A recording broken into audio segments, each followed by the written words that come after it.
Монгол улсын ерөнхийлөгчийн санаачилсан цагаан алт үндэсний хөдөлгөөний хүрээнд малчид, хоршоо, үйлдвэрлэгчийн харилцан ашигтай хамтын түншлэл. Монгол улсын уулуурхаан бус экспортын барааны дийлэн хэсгийг ноос ноолуур эзэлдэг. 2024 оны байдлаар 39.8 мянган тонн ноос ноолуур, үүнд хоньны ноос 29.4 мянган тонн, ямааны ноолуур 8 мянган тонн, тэмээний ноос 2 мянган тонн, сарлагын хөвөр 1.4 мянган тонн бэлтгэх нөөцтэй байна. Монгол улс ноос ноолуурын ариун их нөөцтэй хэдий ч дийлэн хувийг нь угаасан, самнсан байдлаар экспортлж, зөвхөн хор хүрэхгүй хувийг дотооддоо эцсийн бүтээгдэхүүн үйлдвэрлэлд ашиглаж байна.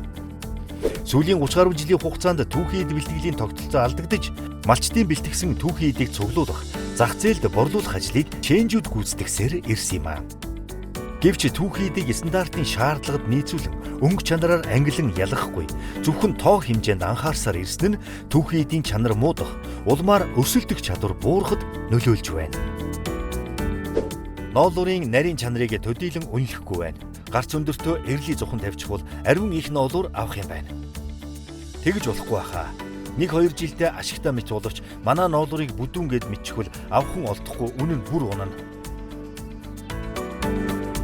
Харин зарим дотоодын үйлдвэрүүд өөрийн хангамжийн менежерүүд, мэрэгжилтнүүд болон хоршооны тусламжтайгаар түүхийдээ бэлтгэж байна. Эдгээр компаниуд нь малчдаас шууд бэлтгэдэг давуу тал харагдаж байгаа юм а. Ноолуурын чанарт сөргөөр нөлөө үзүүлж байгаа малын цөм сүргийн бүтэцийн харьцаа, малын үйлдвэр угсаа, чанар, бэлчээр ашиглалт, малын арчилгаа, түүхийд бэлтгэлийн чанарыг сайжруулахад малчид хоршооттой харилцан ашигтайгаар хамтран ажиллах, түүхийн эдийг чанараар ангилан ялгах, чанарт тохирсон ялгаатай үн урамшууллыг бий болгохыг зорж байна. Цаашид бэлтгэн нийлүүлэлтийн сүлжээг өргөжүүлж, түүхийн эдийг мэргэжлийн үйлчилгээний нэгжээр дамжуулан бэлтгэн нийлүүлэх нь түүхийн эдийн чанарыг сайжруулах, малчид, хоршоод, үйлдвэрлэгчдийн харилцан ашигтай хамтын түншлэлийн чухал бүрэлдэхүүн хэсэг байж болох юм а. Ноос ноолуурын бэлтгэн нийлүүлэлтийн сүлжээг сайжруулах. Арга зам 1. Түүхийн эд бэлтгэлийн мэргэжлийн үйлчилгээний нэгжийг бий болгох замаар малчны хотонд ноолуурыг өнгө чанараар ангилан ялгах. Малын бэлчээрийн менежментийг сайжруулах, малын арчилгаа, маллага, эрүүл мэнд, тавлаг байдлыг хангах. Малын үржил селекцийн ажлыг зөв удирдах, хээлтүүлэгчийн үр төлийг чанараар шалгаруулах, шилмэл умгийн хээлтүүлэгчийг өсгөн бойжуулах, малын тэжээллэгийг сайжруулах, эдийн засгийн эргэлтэнд оруулах, бэлчээрийн даацад тохирсон өндөр ашиг шимтэй малыг үржүүлэхэд анхаарах. Түүхийн эдийг малчны хотонд өнгө чанараар нь ангилан ялгах, түүхийн эд бэлтгэлийн мэргэжлийн үйлчилгээ авахд анхаарах. Ноос ноолуурын бэлтгэн нийлүүлэлтийн сүлжээг сайжруулах. Арга зам 2. Дотоодын үйлдвэрлэгчид түүхийн эдийн чанарт тохирсон үнийн урамшууллыг малчдад санал болгох замаар харилцан ашигтай хамтран ажиллах. Малчид, хоршоод, бэлтгэгчдэд сургалт зөвлөгөө, мэдээлэл өгөх. Түүхийн эдийн чанарт тохирсон харилцан ашигтай үнийг санал болгох. Чанараар ангилж бэлтгэгдсэн түүхийн эдийн шин чанарын онцлогт суурилсан бүтээгдэхүүн үйлдвэрлэлийг хөгжүүлэх. Нарийн ширхэгтэй ноолуурыг тусгайлан боловсруулж, гадаад зах зээлд өндөр үнээр борлуулах. Зохистой дадал нэвтрүүлсэн малчны хотноос ноос ноолуур бэлтгэсэн бүтээгдэхүүнийг зах зээлд өндөр үнээр борлуулах.